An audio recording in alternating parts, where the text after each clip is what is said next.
The Battle of Phoenix Peak is also called the battle to check enemies' advance at Phoenix Peak by the Communist Party of China, and it was a fierce battle fought during Laiyang Campaign between the nationalists and the communists during the Chinese Civil War in the post-World War II era. Prelude. After Laiyang was besieged by the Communist Seventh Column, the nationalists planned to reinforce the city first and then annihilate the local communists in a decisive battle by luring them out to fight in the open at the gate of the city, in conditions that favored the nationalists. The nationalists managed to gather a total of 8 brigades from different divisions to reinforce the Laiyang, and the overall command of the reinforcement was put under the command of the nationalist 64th Division, Huang. The Communist Second Column was tasked to stop the nationalist reinforcement at the several key locations, and one of them was Phoenix Peak. The battalion headquarters was located at north side of the peak. The 7th Company with 2 heavy machine guns held the left flank. The 9th Company in the northwest of the peak as reserve. The Communist 8th Company was at the front, while the Communist Mortar Company was behind the 8th Company. On December 6, 1947, the Communist 3rd Battalion entered its pre-designated positions.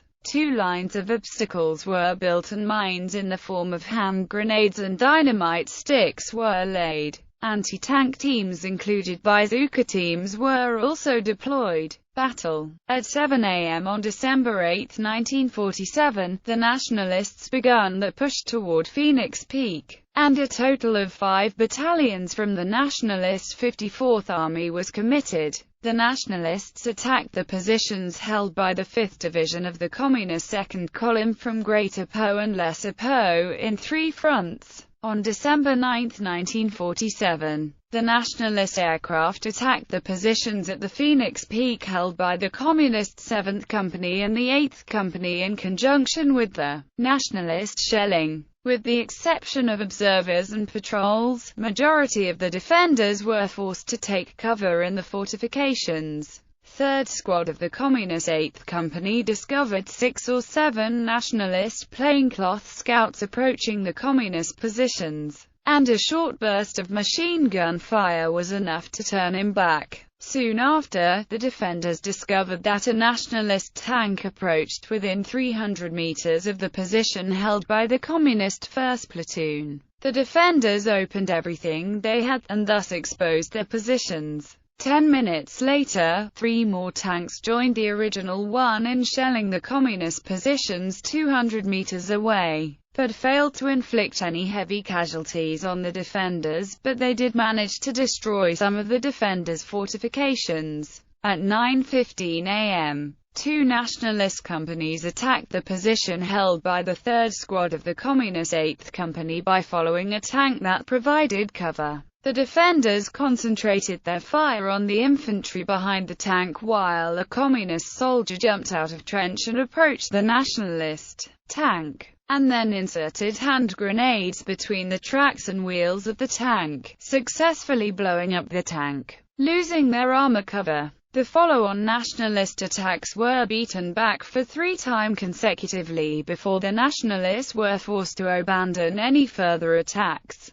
At 10:30 a.m., a nationalist platoon attacked the junction of the 2nd Squad and the 6th Squad of the Communist 8th Company, while a nationalist company attacked the left flank of the Communist 3rd Squad. The 2nd Squad and the 6th Squad of the Communist 8th Company driven back the attackers, and the Communist Company commander also redeployed the heavy machine gun to the right flank of the Communist 1st Platoon, and successfully checked the 3rd Nationalist assault on the positions held by the 3rd Platoon of the Communist 8th Company. The nationalist attackers made a brief gain when they took the positions held by Communist 3rd Squad, but the victory was short-lived. The Communist Company commander personally led the 8th Squad to counter-attack immediately from the flank and wiped out every surviving nationalist attacker and destroyed a nationalist tank in the process. After failing repeatedly in their attacks on the positions held by the Communist 8th Company, The nationalists changed their objective by attacking the position held by the Communist 7th Company from 11:30 a.m. on.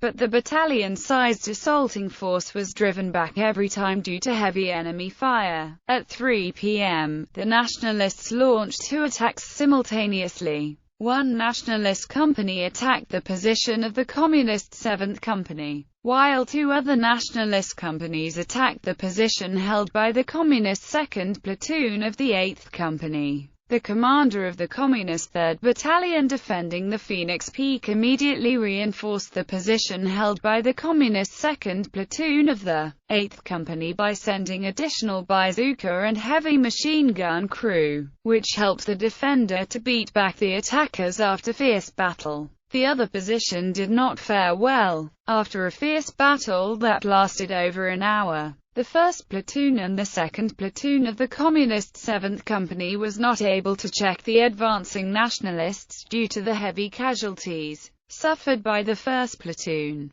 and the positions at the extreme left flank was lost to the surviving attackers, and nationalists immediately sent reinforcement forward to strengthen their new gain. The commander of the Communist 7th Company ordered the 3rd Platoon and the 5th Platoon to counterattack and successfully took back the position by wiping out the enemy in the position. And this left the advancing nationalist reinforce exposed, and as the nationalists withdrew, many of them were cut down by the communist fire. At 4:20 p.m., a nationalist platoon had breached the defense of the 3rd Squad of the Communist 8th Company, but their further advance was stopped by the stubborn defenders, who managed to damage a nationalist tank by using bazooka and took cover in bomb craters. Losing the armor cover, the attackers were forced to stop while the Communist Company commander redeployed a 7th Squad to reinforce the 3rd Platoon.